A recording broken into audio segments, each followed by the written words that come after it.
Kapag ganito pong pananghalian ay di masarap kumain ng may sabaw. Kaya po tayo ay magluto ng pinalangoy na tilapia. Okay, simulan na po natin yan. Sa isang mainit na kawali po, naglagay lang po ako ng mantika at tayo ay maggigisa.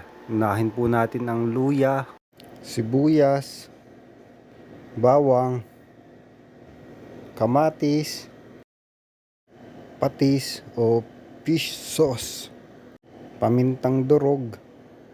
Palambutin lang po natin ng kauntian yung ating kamatis. Tsaka po natin sabawan yan ng malinis na tubig. Trip ko lang na may siling berde. Takluban po at pakukuluin natin. Pag nakulo na nga po, ay di ilalagay ko na itong okra. Kasi paborito ng mga bata ang okra. Nor pork cubes po para sa ating umami. At eto na rin po ang panahon para palangoyin ang ating tilapia. Takluban po. At pag nakulo na po ulit, ay di ilagay na natin ang ating talbos ng kamote. Kamoteng bagin. Takluban po ulit. Patayin ang apoy.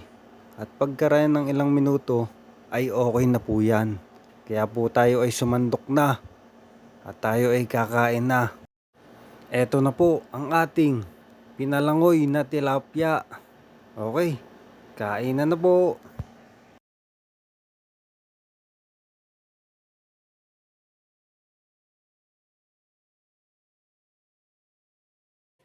Kain po.